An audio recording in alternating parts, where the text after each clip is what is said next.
inaresto nila si Presidente Digong, unang-una akong nag-post, sinasabi ko that is a violation, that is a betrayal of the Filipino because ang obligasyon ng gobyerno sa mamamayan is to protect the people wherever they are found. Dito muna sa ating hukuman siya dapat litisin, hindi sa ibang bansa. Kailan pa po nangyari na naging court of first instance, court of criminal court of first instance ang ICC? Kung Bendalon din ang pinag-uusapan, attorney, kung kagustuhan ng taong bayan ang pagbabasihan, why not daw, sabi ng isa nagkukomento, ibalik nila sa Pilipinas si FPRD, mapasurvey man o kahit sa online polls, at kahit magtanong kayo sa kalsada, maraming galit sa pagpapadala kay Tatay Digong sa International Criminal Court. O ba't daw hindi applicable yung Bendalo kung Bendalo naman daw ang pag-uusapan, attorney? Wala po tayong dapat na i-bend na batas para ibalik natin si Presidente Digong dito sa Pilipinas. Ang kailangan po natin sa kaso ni Presidente Duterte is to apply the law. Because yung pong dapat po yan ang representation ng Philippine government sa mga tao, mga Pilipinong nasa ibang bansa na nalalagay sa danger ay proteksyonan. Yan po ang obligasyon ng Presidente. Kaya po nung inaresto nila si Presidente Digong, unang-una akong nag-post, sinasabi ko that is a violation, that is a betrayal of the Filipino because ang obligasyon ng gobyerno sa mamamayan is to protect the people wherever they are found. Wala po tayong kailangang event para maibalik natin si Presidente Digong sa Pilipinas. Kailangan lang po nating i-apply ang batas. Kailangan nating ibalik, dito natin papanagutin dahil dito siya nagkasala.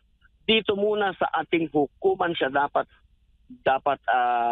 litisin, hindi sa ibang bansa. Kailan pa po nangyari na naging court of first instance, court of criminal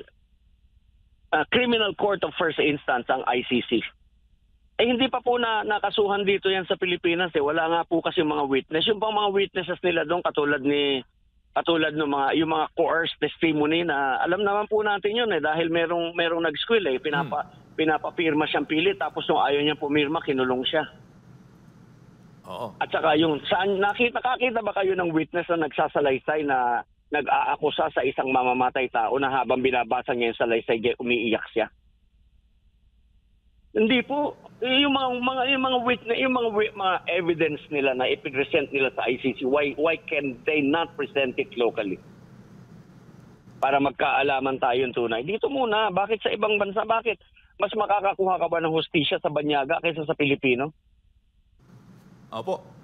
At pasok yan, kung pinag-uusapan na attorney, yung to please the people, kasi mapasurvey man o kahit magtanong kayo sa kalye, sa bus terminal o doon sa mga barbershop, pag pinag-uusapan yung kaso ng FPRD, to please the people, ibalik talaga dito sa Pilipinas ang dating presidente. Pero magkagayon man, attorney, gaano po ito ka-crucial sa mga kumukuha ng nag-aabuga siya ngayon?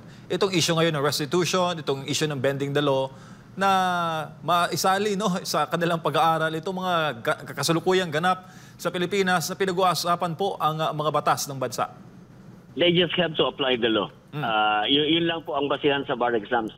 You apply the law. If you want to earn extra points, di paliwanag mo yung pros and cons ng wala yan sa ganito, pero ganon, ipaliwanag niya. But first, he has to state the law. Ito yung batas, ito lamang ang requirements para mag-qualify ka state witness. Opo. Sa mga kukuha ng bar. Ganon lang po yung kaano-ano.